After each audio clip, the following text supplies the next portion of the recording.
We rest in this love. We rest in this love.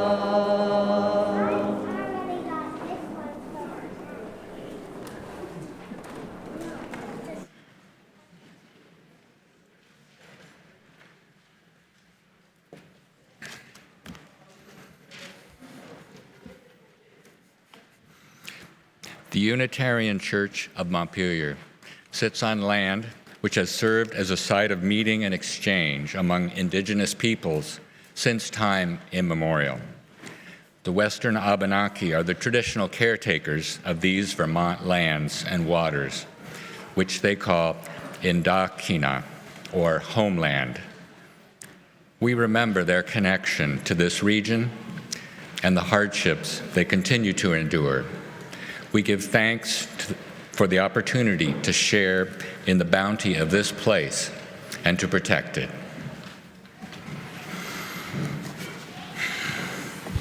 Good morning. I'm Tony Whitty, your worship associate this morning. My pronouns are he and him. On behalf of the entire worship team, I am delighted to welcome all of you, those of you in the sanctuary, and those of you watching the live stream. Thank you for joining us in this time of worship. We deeply appreciate your presence and fellowship as part of our beloved Unitarian Church of Montpelier. For nearly 160 years, this church has been a sanctuary for those seeking spiritual sustenance, as well as peace and justice in the world. With you, we continue today on that path. It's always a pleasure to have newcomers and guests join us for worship. If this is your first or second time visiting and you wish to do so, you are invited to stand or wave your hand so we might offer you a special welcome.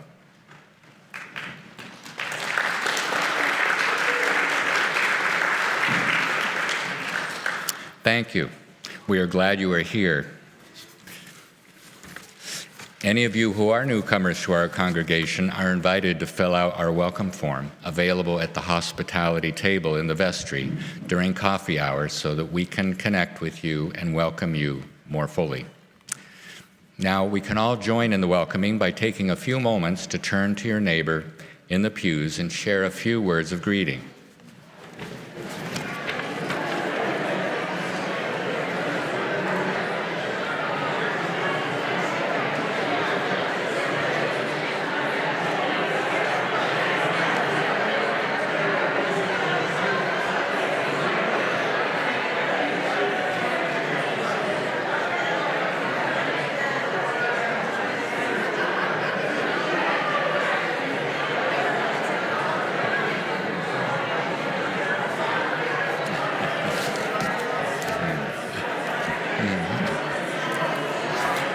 Thank you for sharing these warm greetings. Thank you.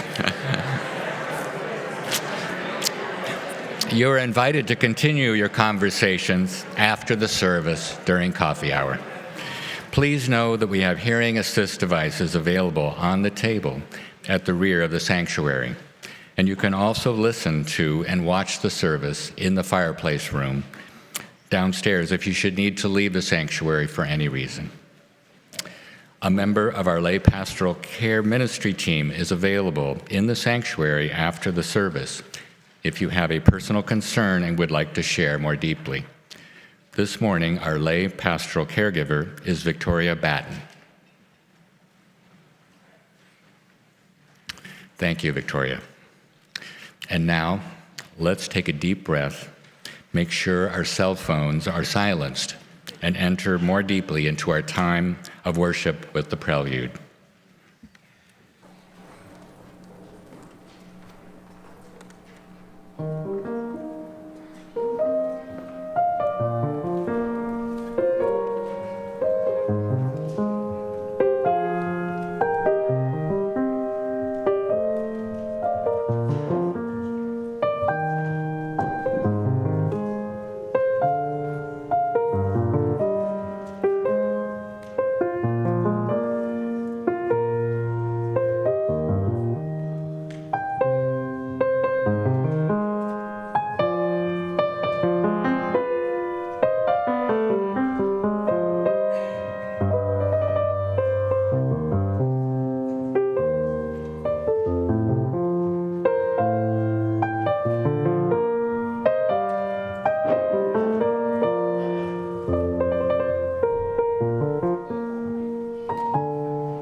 Welcome to this space, to this sanctuary of peace, where we come to not only create our best selves, but to also do the work of creating a more beloved community.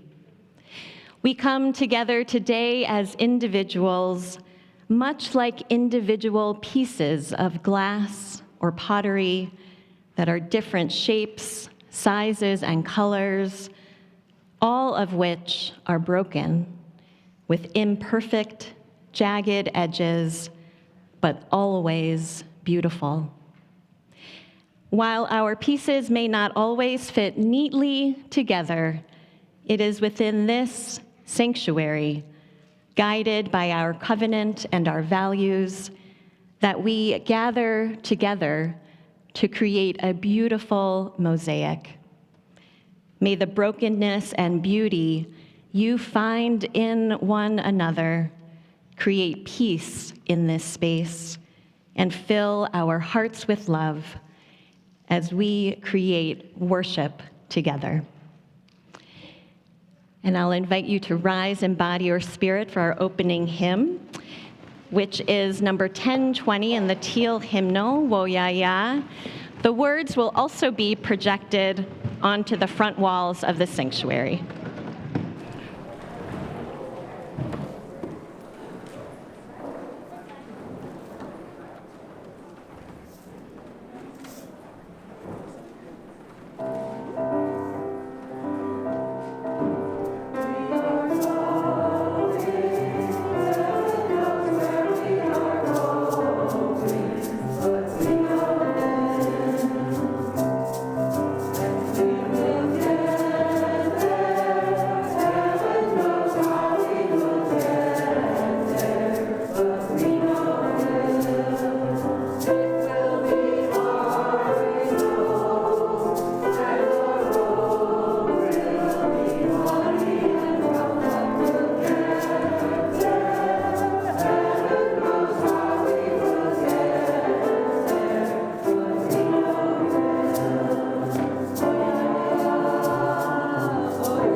Let us now light the chalice, symbol of our Unitarian Universalist faith. This morning, we welcome the Holmick family to light the chalice.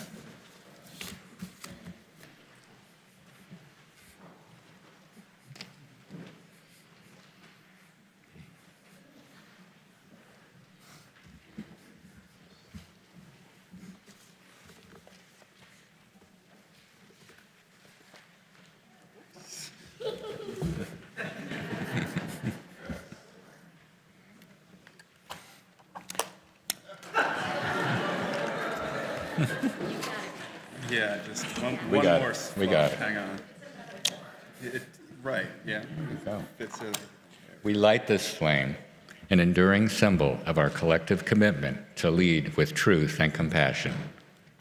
Now, let us join our voices in saying these words of affirmation, adapted from L. Griswold Williams. Love is the doctrine of this church.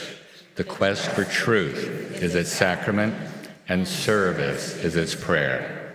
To dwell together in peace, to seek knowledge and freedom, to serve human need, to the end that all souls shall grow into harmony with the divine. Thus do we covenant.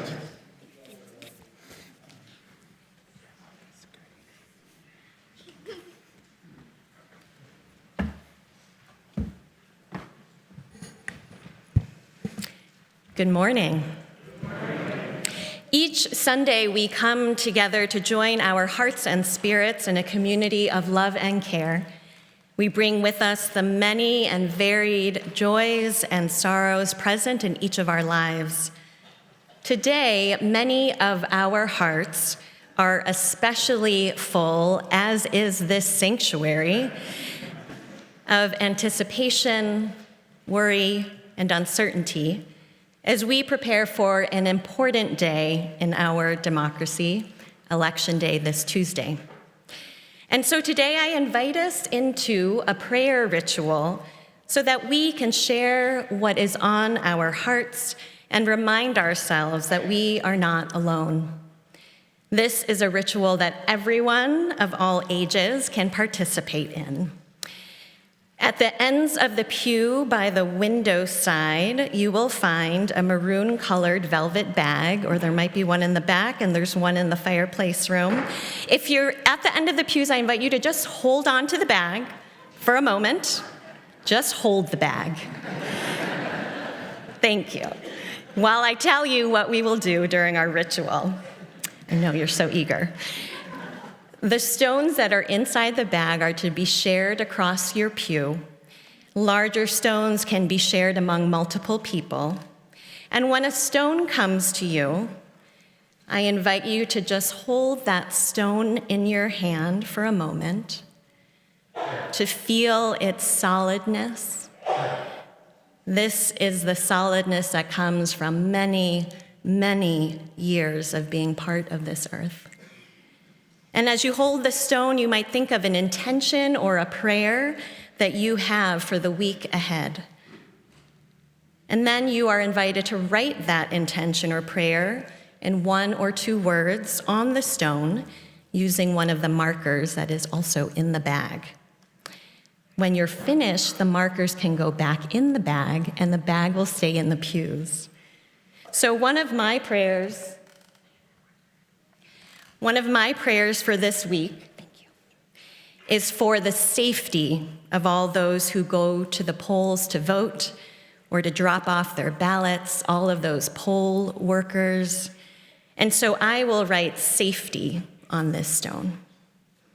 And if you are joining the service online, you can add your prayer or your intention in the chat.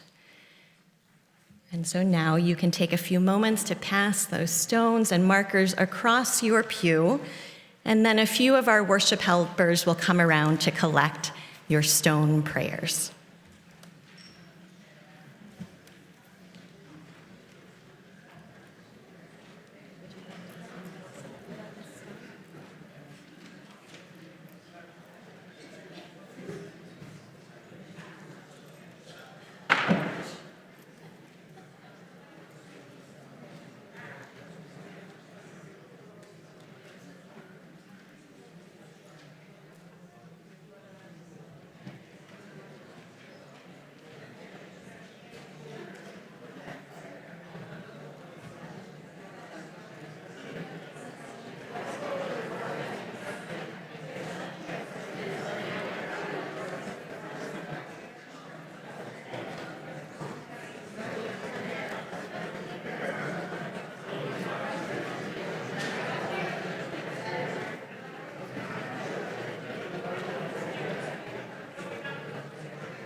May we guard these prayers and intentions in our hearts today and in the days to come.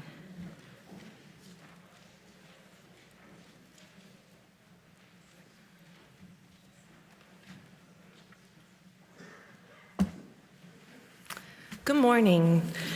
Good morning. Today, during our spiritual exploration programming, we will have a one-room activity, which means that all ages will be together in the Children's Chapel. We will start with a Bob the Snail fruit roll, so parents, if you have any concerns, let us know as a snack. And we will also be doing a mindfulness activity for releasing tension called laughing yoga. And then we will explore how when something is broken, we have the amazing superpower to fix it and add a new chapter. We will also be sending out a summary of the lesson after church today. So if you haven't already signed up your children for classes using the registration form, please make sure to do that today downstairs at the SE table before you leave. And lastly, adults, you will find your children in the Children's Chapel after services. And now we will sing the children out as they go.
It is a joy to be part of such an engaged community.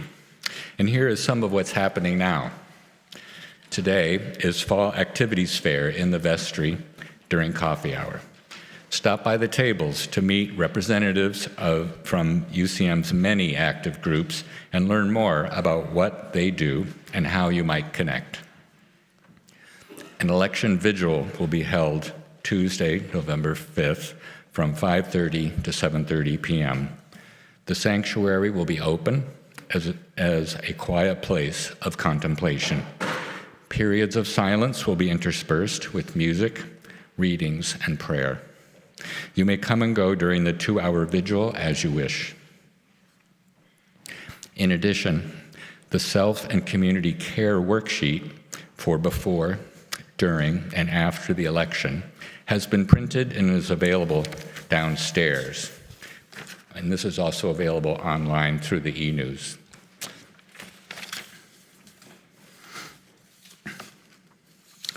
There is a lot more going on in our community, so please consult the weekly e-news, which is carefully updated each week on Friday from Friday publication. The act of giving is a spiritual practice as important as any other element in our shared time of worship. Our generosity is a form of love. Our gifts freely given help us to practice Unitarian Universalism within and beyond our congregation. Each month through the UCM Community Pouch Program, we share part of our collection with an important church fund or a community organization aligned with our values. This month's Community Pouch recipient is Just Basics, supporting people experiencing food and resource insecurity in Montpelier. Half of our cash offerings will go to our pouch recipient. The other half will directly support the mission and ministry of this congregation. You can find the offering pouches at the end of the pews on the side aisles. This will be the green pouches, not the maroon pouches.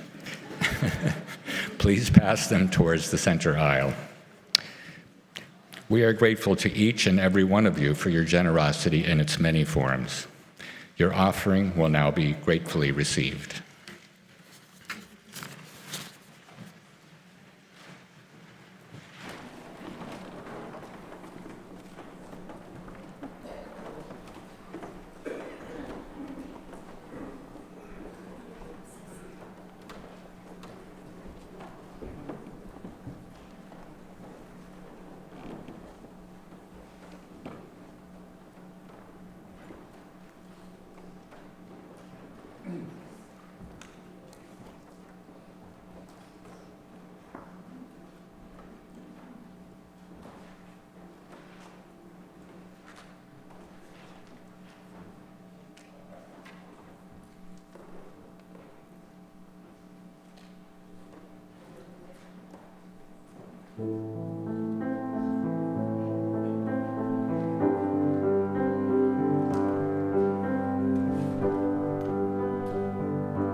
Amen, amen. Thank you, choir. In our community of care and belonging, we hold one another with love in times of joy and in times of sorrow. And in that spirit, we share in the ritual of lighting candles of joy and sorrow twice a month. And in just a moment, I'll be inviting you to come forward to share your name and to briefly share in a sentence or two the personal joy, concern, or sorrow that you have on your heart this morning. And you may also light a candle after you share. I invite you to please be mindful to share briefly so that all who wish to can be heard this morning.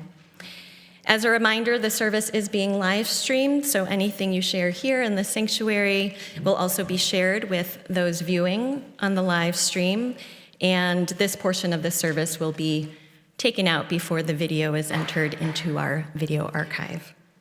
If you're joining worship on the live stream, I welcome you to share any joys or concerns you have in the chat.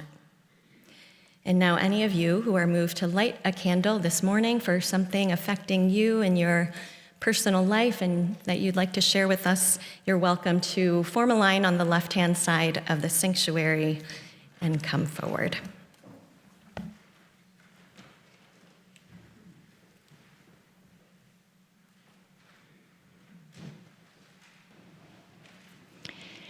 There is so much that is on our hearts today, so many ways that our lives are in flux. And so we dedicate this time now to allowing our bodies and our minds to be still, allowing our hearts' prayers to be known. From this collective bowl of prayers written on stone, I name aloud some of the prayers shared for peace and strength. You don't need to read the names. Okay, sure, yeah, thank you.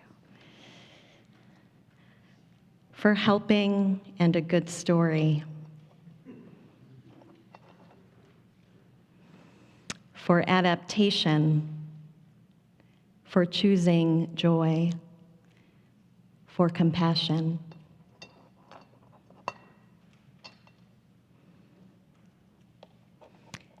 For peace and peace again.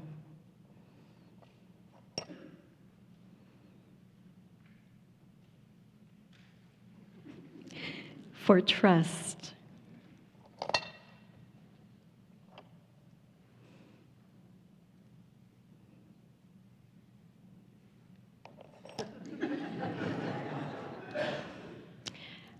For safety and for hope.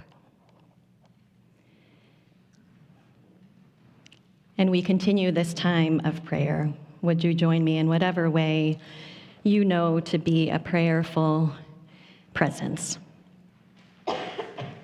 Spirit of life and love, moving through each of us and in all things, we long to be known in our wholeness, our woundedness, our courage, our fears, our resolve.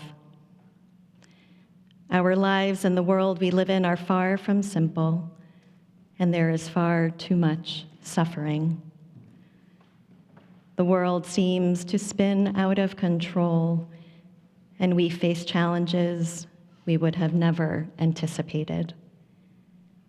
We are wounded, and yet there is power in us all.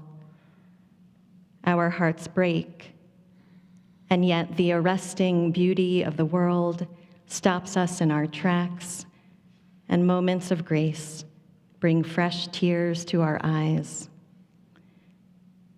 As we approach this election day, we are called to face the truth of this moment, and yet to remember that this is not the only moment.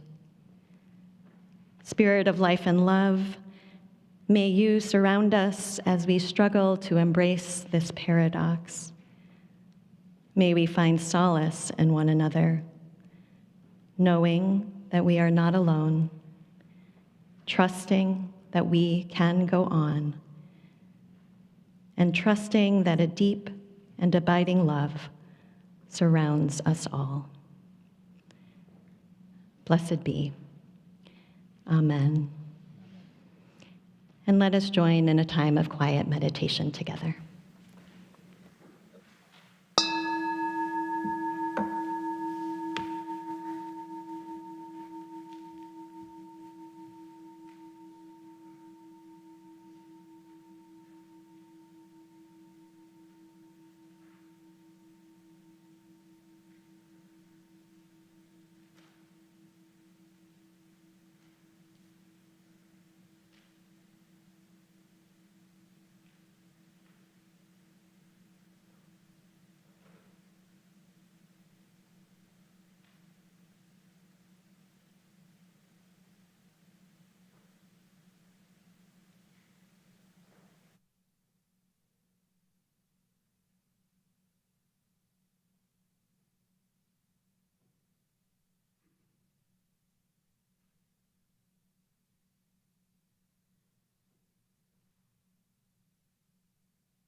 Our reading is an excerpt from The Cure at Troy, a play by Seamus Heaney. Human beings suffer. They torture one another. They get hurt and get hard. No poem or play or song can fully right a wrong inflicted and endured. The innocent in jails beat on their bars together. A hunger striker's father stands in the graveyard dumb. The police widow in veils faints at the funeral home.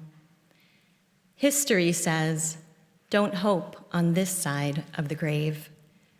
But then, once in a lifetime, the longed-for tidal wave of justice can rise up, and hope and history rhyme. So hope for a great sea change on the far side of revenge. Believe that further shore is reachable from here. Believe in miracle and cures and healing wells. Call miracle self-healing, the utter self-revealing double take of feeling. If there's fire on the mountain or lightning and storm, and a God speaks from the sky, that means someone is hearing the outcry and the birth cry of new life at its term. It means once in a lifetime that justice can rise up and hope and history rhyme.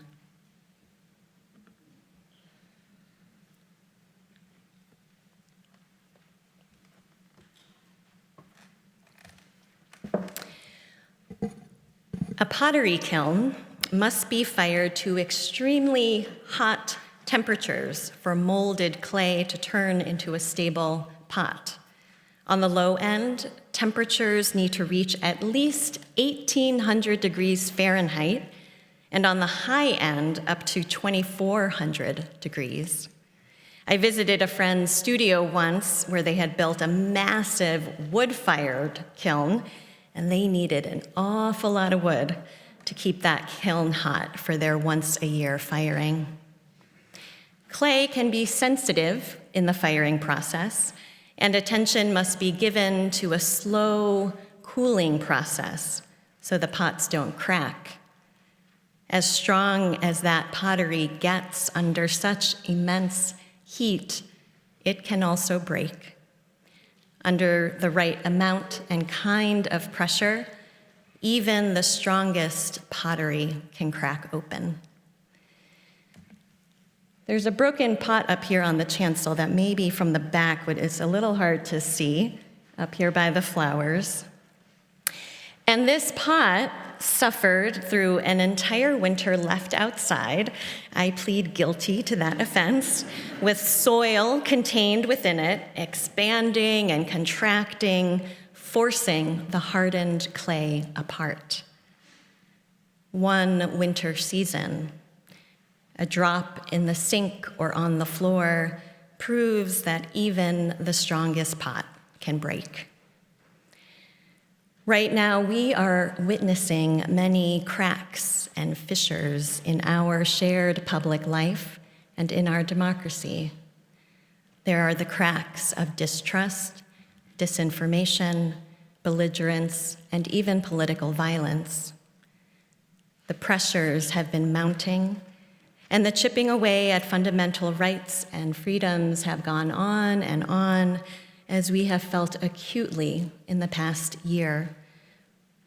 And truth be told, the very foundations of our democracy have always been imperfect and vulnerable, built upon unrealized proclamations of equality and the untreated wounds of founding myths, genocide, and slavery. The chipping away at the imperfect systems of representation and governance by the people has been going on for decades upon decades. And the weakening of these foundations has not been by accident. Instead, the attempts to both keep the founders' democratic ideals unrealized and also to diminish the hard-won rights of many have been intentional. In the latest iteration of adding fuel to the fire, white Christian nationalism and authoritarianism have converged in an attempt to solidify minority rule in a complete rejection of a pluralistic democracy grounded in the constitutional rule of law. Across the United States, neighbors and family members are living in diverging realities fed by polarized media, much of which has no regard for factual truth. Friends and coworkers find it impossible to communicate with one another about our genuine hopes and dreams for the future. The cracks are many. As we approach a momentous election day for our country and our state, I do not wish to dwell on what is broken. We have been feeling the weight of that brokenness for a long time. Instead, in this waiting time, we might consider how we stay attuned to the light between the cracks, and even how to be that light for one another. A couple weeks ago, I traveled home to Chicago, and I took the opportunity to do some door knocking in Wisconsin. Yes, I did.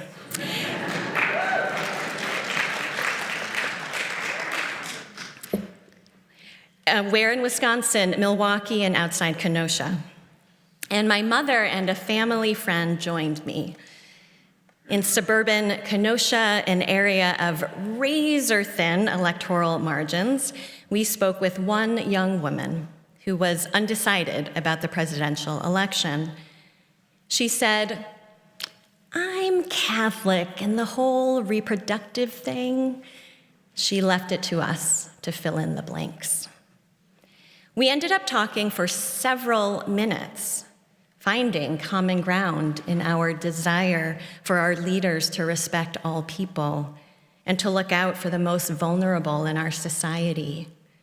My mother spoke of her religious convictions as a Catholic and how those were influencing her choices this election. The young woman listened intently and nodded. As we talked, something in my own heart was pieced back together.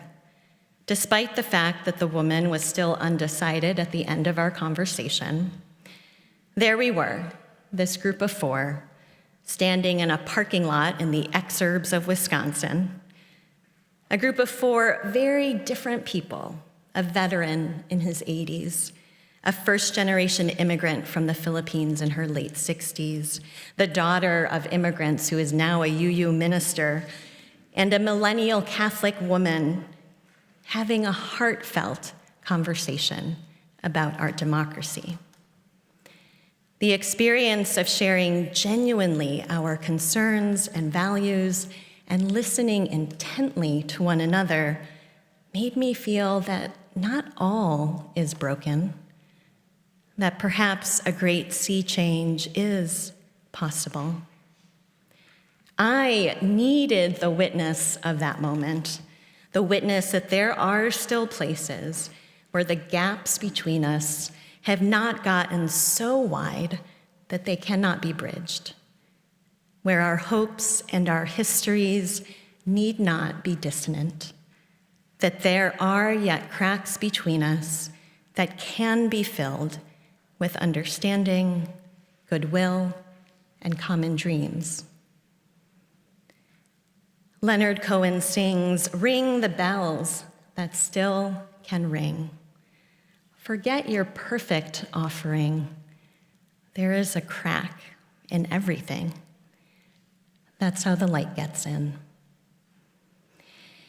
As we wait with bated breath for the outcome of Tuesday's election, let us also pay attention to where there is light trying to find its way through the cracks. There is the light of generosity shining through the cracks of housing and food insecurity as people offer financial help and meals to neighbors unable to meet their basic needs. There is the light of compassion shining through the cracks of loneliness and isolation as hospitality is created in public spaces and church basements. There is the light of reasoned engagement shining through the cracks of vitriolic rallying cries as local candidates debate issues of consequence and public leaders wrestle with difficult decisions. There is the light of humor shining through the cracks of cynicism and despair on late-night news shows, Saturday Night Live, and stand-up comedy routines. There is the light that gets in. It is also true that possibility opens when something cracks open. The hardened systems that lead to war, to genocide, death by poverty, racialized and gendered injustice are systems that need to be broken apart. And we are continually remaking these systems with our questions, with our protest, with our prayer. As the potter's wheel spins, the clay is open to change. Gentle pressure in one spot draws the center wider. A firm hand brings out the pot's roundness. And clay that didn't quite take the desired shape can be recycled, reclaimed, and thrown on the wheel again. We are in a continuous process of molding, making, breaking, repairing.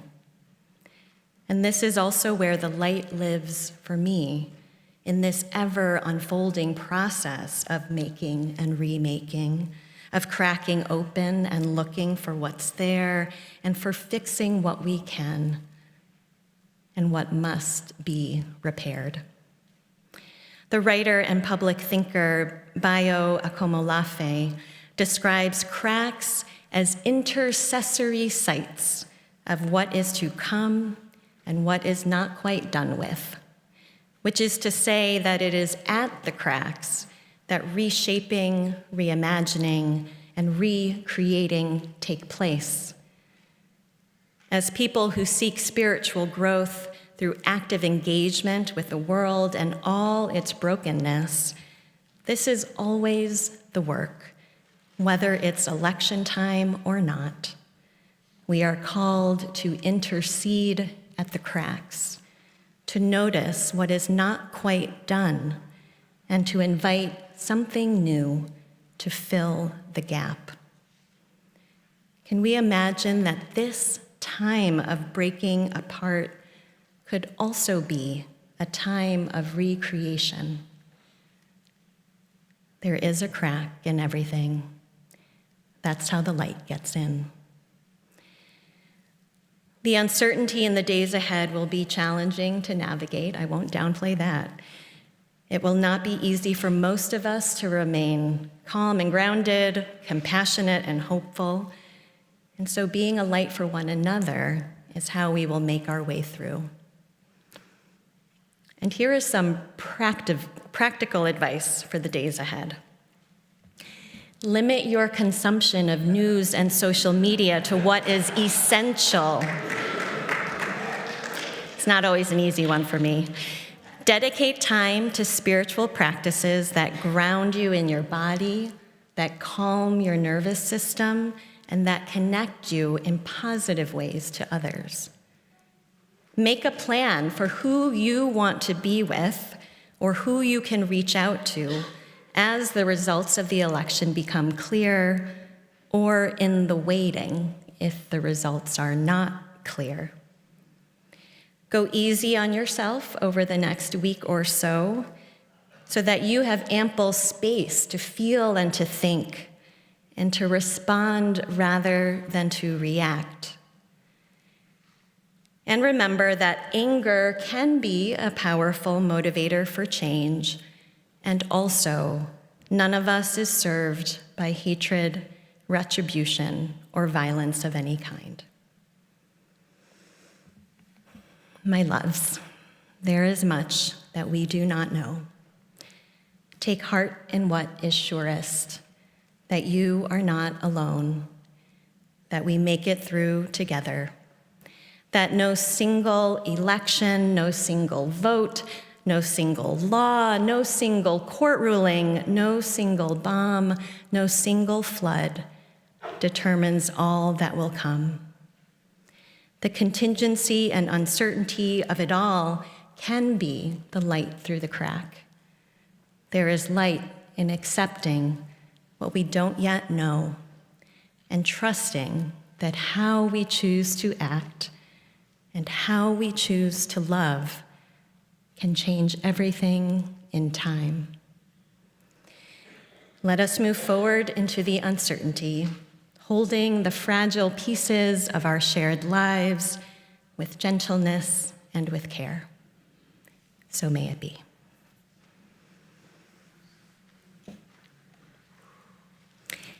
And let us join in singing our closing hymn. It is not a song in the hymnal, but the words will be projected. This is Joy in the Morning, and Danya and the choir will lead us. Please rise and bow your spirit.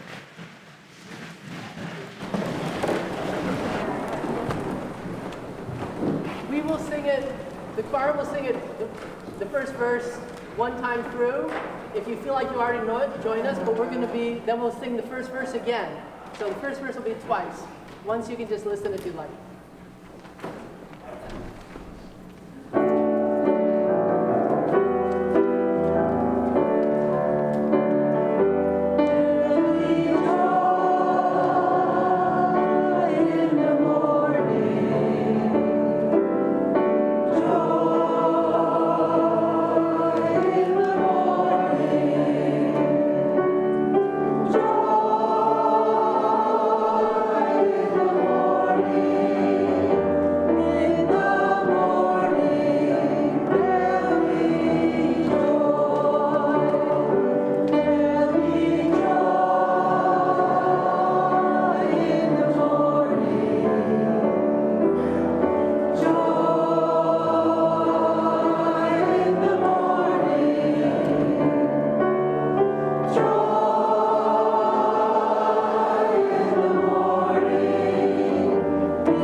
As we draw our service to a close, we extinguish the chalice and carry within each of us the healing flame, the warmth of community, and the spark of hope into the days and the week ahead.